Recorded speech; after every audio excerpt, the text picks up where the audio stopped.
So let's look back out at the roads right now. This is now at 480 eastbound. Here we go. Let's see what it looks like. It doesn't look so bad right now, as you can tell, but boy, look at that sky. Because that wind that you probably have been experiencing, and it has been nasty in some parts, that's going to be joined with some blowing snow again a little bit later. Meteorologist Jessica Van Meter is with us now. What do you make of what you're seeing right there, Jessica?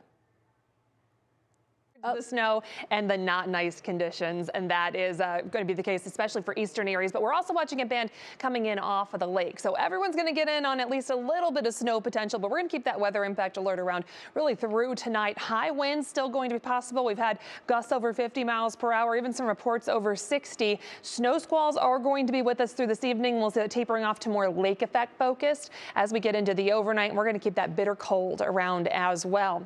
Right now, just off of traffic, you can kind of tell where things are worse in terms of the roads and the weather conditions as well. We're seeing a lot of issues, especially east of Cleveland. Some big slowdowns on I-90 through Ashtabula and areas of Lake County. A few accidents on 90 eastbound and westbound, and also 271 coming up 290. We've had some accidents there as well. So this has really been the problem area, eastern Cuyahoga County and heading into western Lake County. This is a look at 90 and Babbitt. This is not far from where some of those accidents are. We've got a lot of blowing snow, some low visibility. This has actually improved quite a bit from what it was just 5 minutes ago in terms of visibility. And the visibility is kind of the main issue with a lot of the snow that we're talking about. Yeah, that snow is coming down very good, but it's also mixing with wind gusts 40, 50 miles per hour.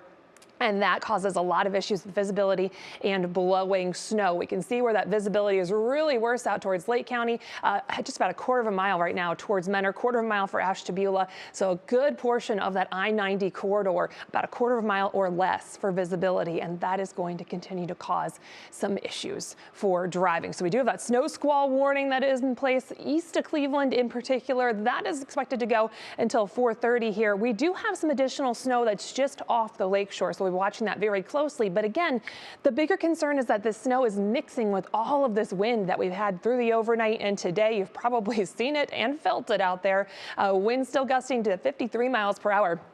For downtown Cleveland. Our wind has shifted around a little bit.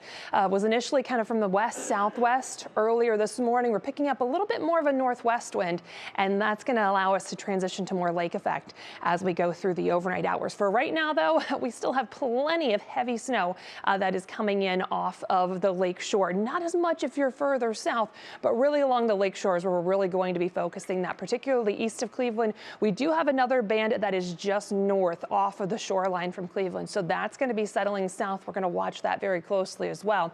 All of this is wrapped around this area of low pressure off to our north. We still have our wind alerts as well. We're going to watch that snow through the evening commute. That could cause plenty of slowdown. So plan on some extra time. You might need to adjust things a little bit and maybe avoid some of the traffic or some of those snow squalls.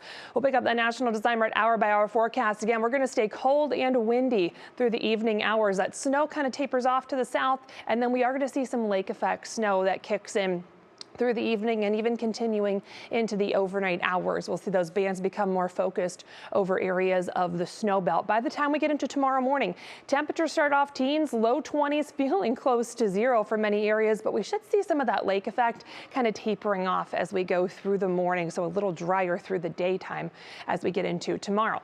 As far as snowfall, most of us going to pick up at least a trace, but really once we get that lake effect in play tonight, that's really going to focus a lot of our additional totals across areas of the snow belt, and that is where we have winter weather advisories and some lake snow warnings in place through early tomorrow. So that lake effect is going to taper off tomorrow. We do have more snow in that Union Home Mortgage forecast, particularly later Tuesday into the overnight hours. Some additional snow possible for New Year's Eve. We're going to keep those temperatures chilly, just in the 20s as we go through the rest of the week. We do look a little bit drier as we head towards Thursday and through that weekend as well, Christy. All right. Thank you for the heads up as always, Yep. Jessica.